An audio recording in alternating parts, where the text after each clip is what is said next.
Hey, what's up, you guys? Bloody Jacob here to bring you my weekly review of Fear the Walking Dead on AMC. And I apologize for the lateness. I know it's been a few days already, but with my work schedule, I had to make time to watch this as well as Game of Thrones, which did take priority over this, and as well I'm still watching Nikita and things like that. But I did plan on watching this eventually, and so here's my review out for you guys. And again, I apologize for the lateness or the lack of consistency with when these reviews come out. My work schedule, it changes every week. I could be working a Sunday, I could not be working a Sunday, I could be working Monday or Tuesday, but not, the next day. So it just gets kind of mixed when I'm actually able to sit down and watch these shows. But anyway, you guys know the drill by now. I've apologized, I don't know how many times for it, but... So, this is for episode 3 of season 2, which is called Ouroboros. I may be mispronouncing that, probably very well am. But this is a pretty good episode, I want to say. I don't think it was incredible, but I think it was definitely one of the better ones we've gotten of Fear the Walking Dead so far. I think the premiere and the season 1 finale were probably the best of the series we've gotten so far. We did probably get our most intense sort of like Walker action sequence since the season 1 finale, I think. Just with a portion of our characters, slowly getting surrounded by the Walkers on like the deserty type of area and environment. I thought it looked pretty cool. We didn't take notes for this one, but... And something else that sort of stands out about this episode is that we see the survivor from Flight 462, who I thought was named Charlie. That was the name that was on IMDb and with the casting and stuff. But again, with The Walking Dead, AMC sort of changes the names in between like announcing them and actually having them on the show to sort of trick people so they don't try to look things up too quickly. But I guess her name's Alex. We see her, she manages to get on a life raft after the crash. And we also see Jake, the, younger boy from, the webisodes too. Not webisodes, but the little snippets we've seen during commercials and stuff. He's very badly injured, he's badly burned, he's hardly able to move, so we know his time is numbered. But I was looking forward to seeing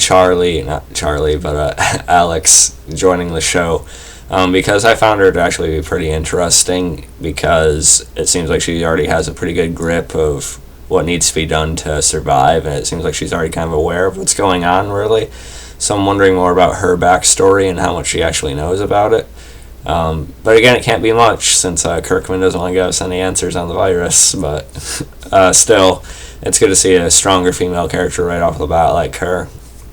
Although it seems like, she still carries a lot of humanity with her and stuff, but it still seems like she knows and understands what needs to be done right off the bat. So that part I find interesting about her.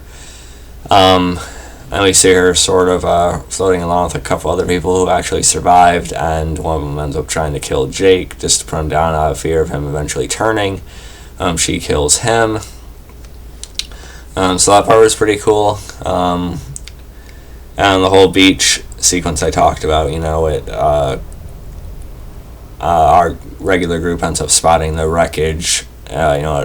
Conveniently it had, or coincidentally, it had washed upon a nearby shore that they were just happening to sail past. And, they decided to go inspect the wreckage because there could be supplies, like broken off fragments of what people were carrying in the plane and stuff. Which is, smart. They probably should check that out because they're kind of dwindling on that quite a bit even in the last 2 episodes, so it would make sense. So Daniel takes Alicia, Chris, Nick, and who was anyone else with them? I don't remember. But anyway, he takes them on the shore, to keep them in a distance from where he can see them. That didn't last too long. Chris, of course, wanders off. Chris and Madison are the most annoying characters to me right now. Chris, I just found him bland and just irritating. And then with Madison, I want to like her, but I don't know, just the actress Kim Dickens. I've heard good things about her, but in this she just has the same expression all the time. Just no emotion. And also, I don't know, I just find her hypocritical. But anyway, so you see them go ashore, look for supplies along the wreckage and stuff. And Nick wanders off, not Nick, but Chris wanders off, and he ends up finding an actual sort of survivor, except he's badly hurt as well with a couple walkers. And it leads to Chris having to put him down. Which is a pretty brutal moment, seeing the guy get his head bashed in by a big, wrench, type of thing. And, Chris, he's been a dull character to me, but this is probably one of his better moments so far, I guess. But again, it could have been anyone that just happened to find that. But, the Chris character could be improving. I don't know, we'll see. And then on the actual ship, he had Madison sort of questioning Strand about Mexico after Daniel had told her about what he found. And Strand explains that, he actually has a house or a compound type thing that would has plenty of supplies and fortifications, stuff like that. He doesn't tell him about the person he's in contact with or anything, but it is about time that he should probably make them aware if he's going to be still bringing them along. And then we also had Travis trying to fix a sort of a clog or just a build up of all this blood and guts of a walker just being into the bottom of it.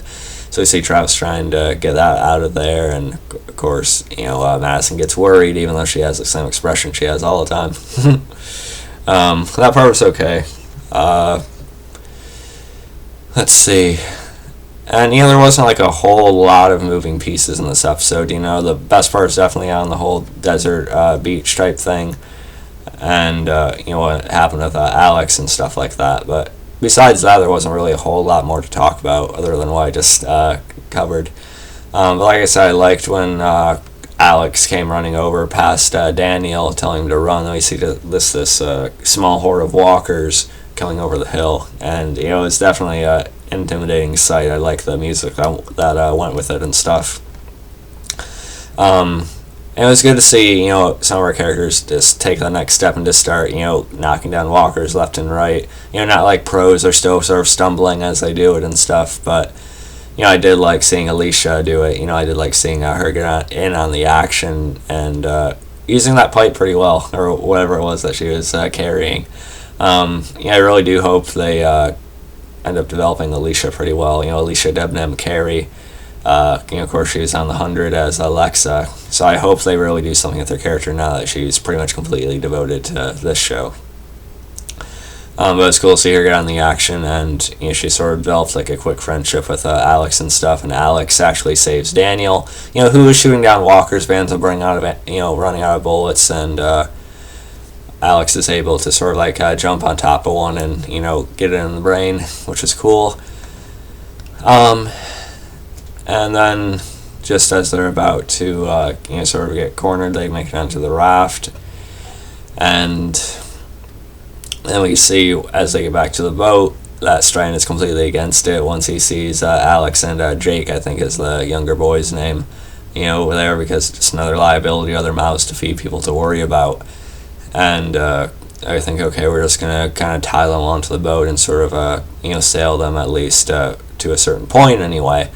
But Strand, we see him struggling a little bit with this idea. He kind of pacing back and forth, but he ends up coming back out and cutting the rope, basically leaving Alex and Jake stranded out there again. And of course, this upsets the group, especially Alicia.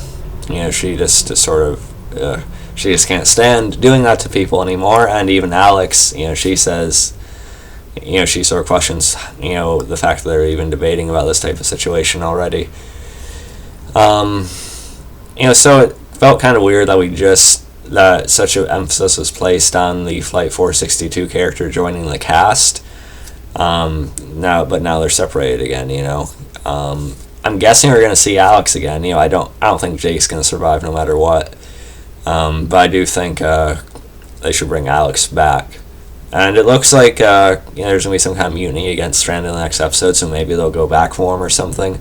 But it'd just be a waste if we just got Alex, sort of starting to be integrated into the main group, only just get her pushed off again. So We'll probably see her again though. So yeah, those are my thoughts on the episode. It was a decent one. It was good for Fear the Walking Dead standards. One of the better episodes, but it wasn't great or anything. Although I did really like the beach sequence, or the desert sort of walker sequence, as well as the introduction to Alex. I hope we see more of her.